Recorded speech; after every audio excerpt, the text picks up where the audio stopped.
back, everyone. Welcome back to the Sparkling Tuna Cup number 135. Welcome back here to the quarterfinals. I do apologize for the extended break here. We were just waiting for our players to be ready here for the previous round to wrap up, and we have made it. We're jumping into our fresh ZVR. Let's go. It's going to be SHIN versus HackErIsTop. They're going to be facing off here on RvR. Let's go.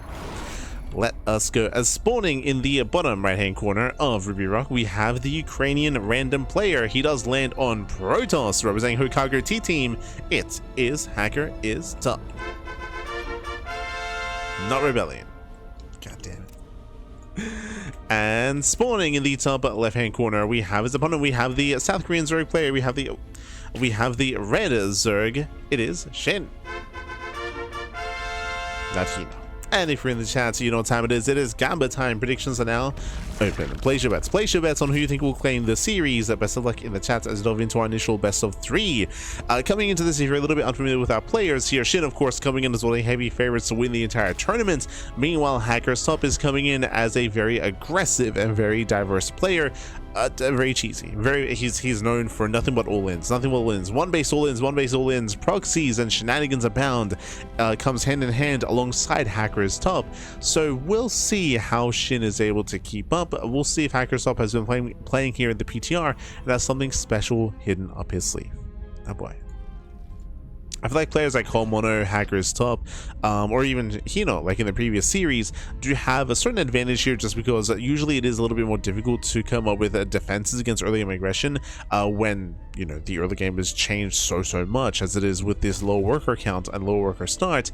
So it can be much more difficult to be the defensive player in this kind of situation, assuming that we go for early game aggression. We'll see. For now, HackErIsTop, he does go for his own opener here, going for his own gate into 2-gate opener. Okay, 2-gate opener back at home into a cyber core. Gases are being taken as we speak. An interesting setup here out of HackErIsTop, and we'll see where it leads us as there is that cyber core.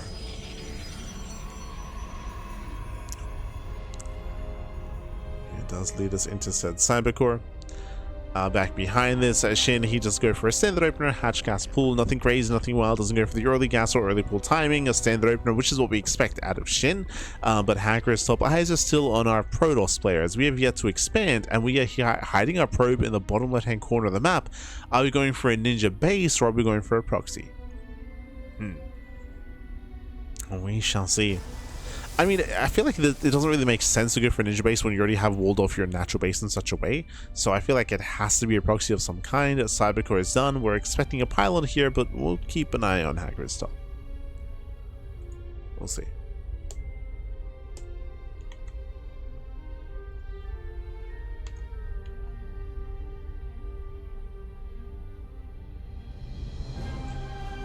Shall see, as this is going to be a Twilight Council opener out of our Protoss player. So with the Twilight Council opener and with a probe hidden here, if we go for a pylon, it looks like potentially a proxy Dark Shrine.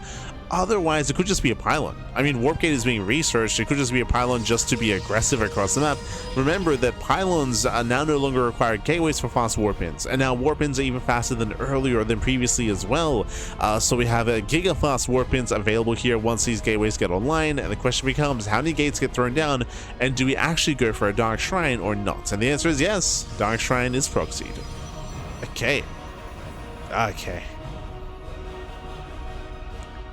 Let him cook, Pappy. Let him cook. Show us what you got. Oh, we revealed. Okay, charge back at home. Interesting. Slackwire's getting to charge. Going for a third gateway, getting to a fourth. So we have a 4-gate setup. The Overlord does confirm, does get in, and does scout the research on the Twilight Council. So there's no real sign here of a Dark Shrine, for example. HackErIsTop is telling the story that it's going to be a one base play in a different way. As a result, I see 0 detection. Oh, and with extra fast warp-ins, there's a world where this warp in a DT straight up ends the game. Straight up, it can happen. So far, still no lair has begun. Roach Warren is on the way. This Roach Warren tells us that SHIN is terrified about a 1-base all-in. He's terrified about, especially with gases being taken, like a 4-gate 1-base blink all-in or glaive adepts. That's what is on SHIN's mind. Not this. No, he scouts. No, he sees it. Yeah, it does scout in the end. Spore gets thrown down, and SHIN, he will shut this down completely. Aye. There was potential, baby. There was potential, but not anymore. As with that, it's going to be shut down. The pylon is going to deny the Dark Templar, and GG gets called. GG gets called at the end of the rush. It was all about DTs, and SHIN takes game number 1. GG. Whew. GG, well played. Yeah, he almost sold the story, Bob. He almost sold the story. He almost sold it. See in the chat, Charge Archon. No. It was a DT rush. It was a DT rush. Like, it was all about the Dark Templar. He was trying to make it look like he was going for another build, trying to make it look like David Epps or Blink. And he was selling the story, but in the end, the Lings did end up scouting the Dark Shrine in the corner of the map. And with that, GG. GG, well played.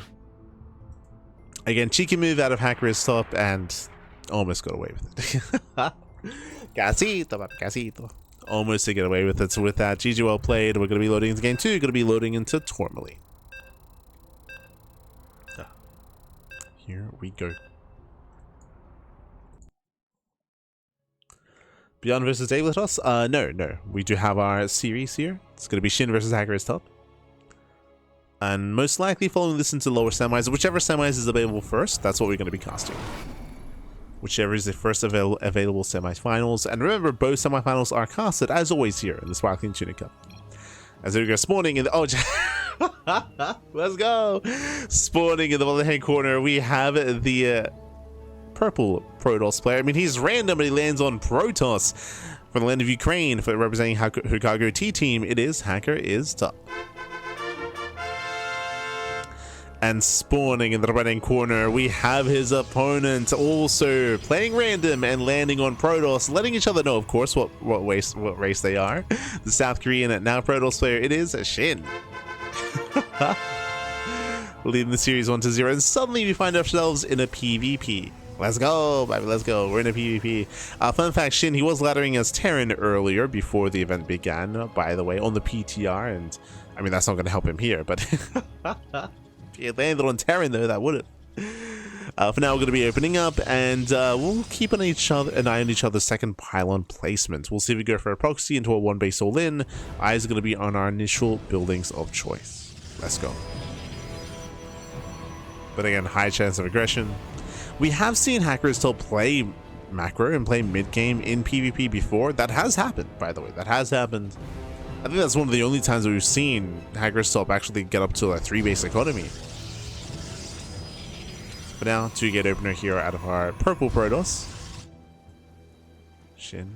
I just want him to see if he does cut corners. No shot he goes gate cyber. No shot. Does he? Gate cyber expands? Hyper greed? Are we that confident? Yo.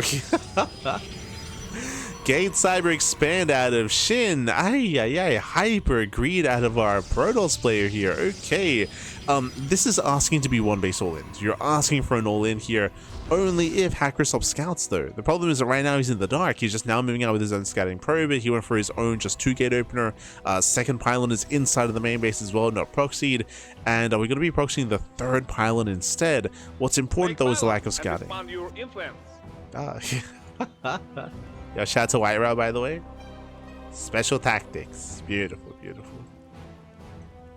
So that was the announcer of choice. Pylon gets thrown down.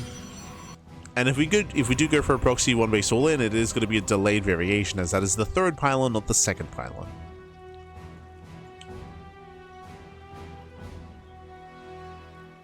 We go.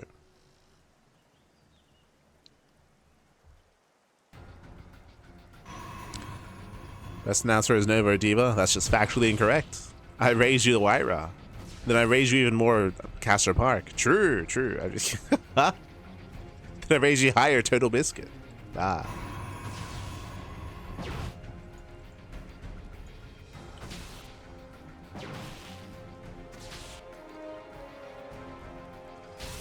This one now. As now, SHIN, he does find the proxy. He does find the proxy. It is going to be a delayed proxy robo, and again, has already been found out. Second pylon will keep it powered, and back at home, we now get a full scout with the hallucination, confirming the faster expand and the Stargate follow-up. From here, we're expecting Phoenix or Void Ray first. Going Oracle would be greedy, but I mean, SHIN has not shied away from greed. There we go. Plays it safe, goes Void Ray first. With this, if it were to be, say, a War Prism opener out of HackErIsTop, then it could be zoned away and shut down from attempting to get into the bases. Otherwise, Void Rays are going to be a very robust anchor point here for SHIN, a robust kind of backbone to the army, if you will. Forge on the way for cannons. That is the common max response. Going Void Ray into cannons to defend.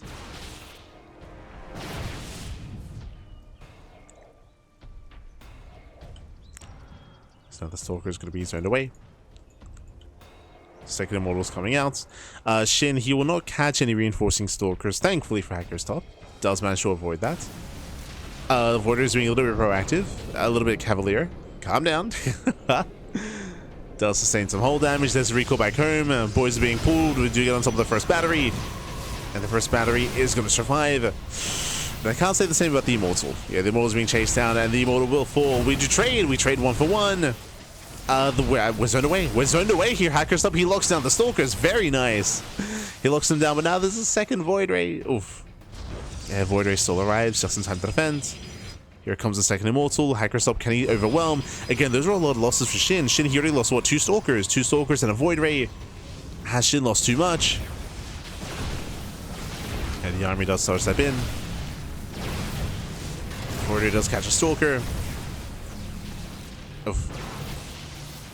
I don't think I'm too fond of SHIN focusing down the Immortal there in that moment. I feel like we have to get rid of some of this anti-air. If the Stalkers, if they get out of hand, then they can just burst down the Void Rays, but we'll see. We shall see. As it does take 3 volleys. Going for that. There's another pylon! It is not a choice. It's a pylon. Can we keep it alive? It looks like we can. Oh my god. HackErIsTop, you see, he noticed that it's only 1 pylon powering everything, and he did try to change target fires. He did change his target. Did not kill the pylon, did survive, and with that, SHIN is holding.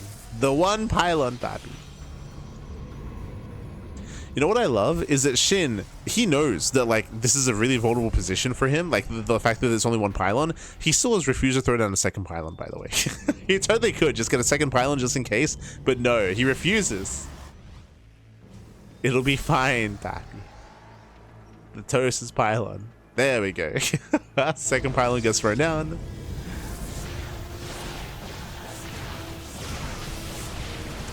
Void Ray they commits. Nice control, pulling back the weakened Void Ray, and with that, SHIN is holding. SHIN is holding, denying the drop. Denying the rotation. Building up additional Void Rays, and soon we're going to hit critical mass. And when we hit critical mass, then SHIN can break out and go straight for the proxy.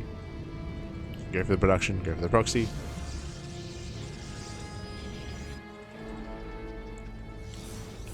HackErIsTop with now 10 Stalkers.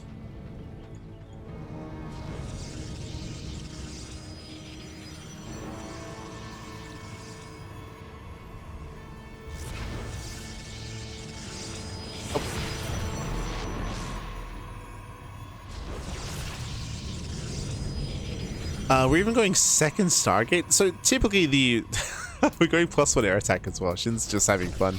Usually the correct response, the most efficient response I would say, is to go into a robo following this as well. Going from the robo, going into Immortal production. Just because Immortals are much more robust against Stalkers than Void Rays are. So typically go into an Immortal production, but despite that, we came into Void Rays. 1 Void Ray goes down, there's 3 left. And with that Prismatic Line, we zone over the army. So far SHIN is holding. Once again, overextends for a moment. Pulls back the Void.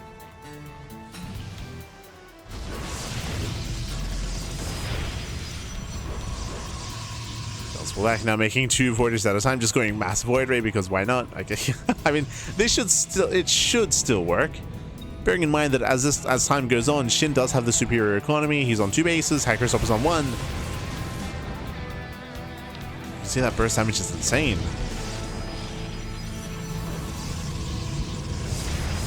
Oh, gets 1. And 2 Voiders is going to be going down. Just the 1. No, he doesn't get the second. Yeah, he doesn't get the second in the end. HackErIsTop is punished. Borders, there's no light control. They commit here to the fight. They'll take down every single Stalker. 0 anti-air left. No more anti-air. GG, good luck in the next round. Then SHIN, he will claim the series 2-0, advancing on to the semi-finals. GG.